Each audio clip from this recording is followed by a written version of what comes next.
Hey everyone, more bad news for the Canadian taxers in this country, but great news for the crony corporations who get to take advantage of big government and forced income redistribution in this country. It's an absolute shame that the typical Canadian, the average serf in this country, is constantly forced, or actually I should say once again, and I repeat myself, listen, sorry folks, I just got to let Canadians know, because some of them just don't understand, and maybe a few of them will be watching this videos. It's not even you at this point, at this junction, that's going to pay for all these bailouts, for all these big government initiatives. It's going to be your kids and your grandkids. I mean, just look at the levels of debts and deficits. Do you really think you're going to be the one paying that off? Do you really believe the government's going to tax you enough to be able to pay off these kind of debt obligations? You know darn well that's not the case. So the true reality is that you're forcing the young, successive generations to pay for the decisions, and bad decisions I'll add, made by your ruling class and their crony counterparts. Headline of the Financial Post: Ontario government writes off $445 million Chrysler loan from the financial crisis. The Ontario government can't legally recover the debt, the province's Ministry of Finance said. So obviously they suggested originally it was a loan. We all know how this pans out. Well, I mean, especially me coming from the East Coast in New Brunswick. Yeah, the Irvings get a lot of loans for the government that end up being basically along the same lines. Whether you want to call them bailouts, handouts, hand-ups, subsidies, or freebies, it's all paid for and provided by the taxpayer, not with their express permission, because no Canadians that I know of have ever signed up this, but they're forced to do so by their political masters. Because once again, folks, I'm going to repeat myself once again, government is a representation of a monopoly of force or violence. And when you're a representative of a monopoly of force or violence, yeah, you get a lot of things done. Of course, that doesn't mean it's moral or ethical or what would be deemed or considered genuinely legal. Once again, when you're the one that not only represents the monopoly of force or violence, but you also get to dictate and determine and interpret laws or what the rules are, well, it's whatever you decide or deem it to be, right? This comes from the Financial Post staff, July 17th, 2019. A $445 million loan made to automaker Chrysler during the financial crisis has been written off by the Ontario government because it can't legally recover the debt, the province's Ministry of Finance said on Tuesday. So yeah, I initially, just like you did, based on the headline, and some of the people that have been commenting on this article on my Facebook channel or in the Twitter account I have, yeah, I know it sounded bad, and once again, I'm not giving Doug Ford or the PCs in Ontario any get out of jail free cards. Yeah, they're doing some things that, yeah, I definitely don't agree with. I supported them initially and early on when they were talking about promoting freedom, the free market, and reducing the size and scope of government. But they've definitely made some subsequent decisions since they've been governing Ontario that goes completely against the rhetoric they espoused during their campaign.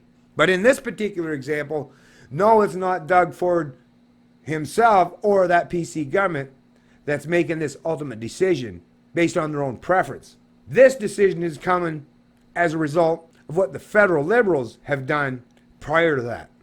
The move was unavoidable because of the federal government's decision last March to forgive Chrysler $2.6 billion in borrowing, and because one of the two divisions of the automaker that got the funds subsequently went under, according to Emily Hogveen, a spokeswoman for Ontario Finance Minister Rod Phillips. Because of the way government financing works, we can't pursue, and the feds either can't really pursue something that doesn't exist anymore, Hogveen said by phone. And because it was a joint structured funding bailout, she said, once the feds made the decision they were writing it off, the province also cannot recover the funding. So once again, who makes these rules? Yeah, governments. Once again, folks, whether it's federal or provincial, they're the ones that set up these rules. So they're just going by the rules that these governments set up, which once again completely gives everything carte blanche as far as cronyism and big government corporatism in this country. Hello, Canada. Come on. I mean, when you know that the rules are written to allow this stuff to happen, at the very least, can you at least admit that the game is rigged and stacked in certain people's favors or certain special interest groups' favors? I don't expect us to agree on everything, but at the very least, when you hear stuff like this come to light, don't you realize that, it's all done on purpose. These rules are written vaguely or to allow this to happen. Because if they were written properly, to hold these actors to account, well, you'd be seeing a completely different story than this being presented now, wouldn't you? I mean, come on. Big government and cronyism, yeah, it's a big tent, all right. But once again, you as the average taxer or the average Canadian, you're not invited. Bailouts to Chrysler and General Motors Co. were in the billions as the automakers restructured to pull out of the financial crisis. Queen's Park lent some $960 million to Chrysler alone. The company merged with Fiat in 2014, and the new international entity reported 2018 net profit of 3.6 billion euros, $5.3 billion. Chrysler's Canadian subsidiary, FCA Canada Inc., didn't immediately respond to a phone call seeking comment.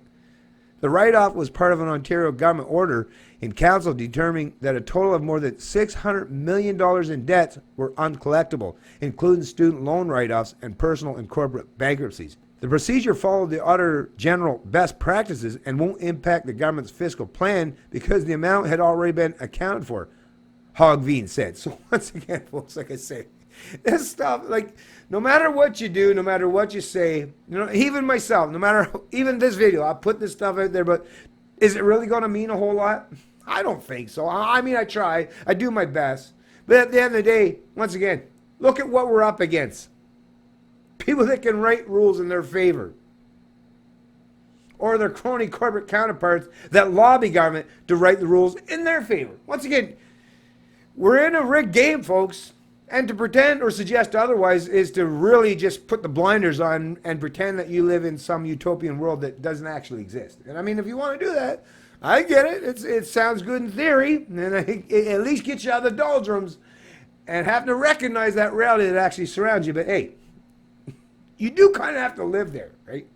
So maybe at some point in time, we should all start to recognize the actual reality that surrounds us, rather than pretending or playing these games that we live in some dystopian world that central planners have conjured up and implanted in your mind to make sure you remain complacent and conformist while they reap massive economic benefits and rewards at your expense. There's going to come a day where you're going to regret allowing them to do this for so long.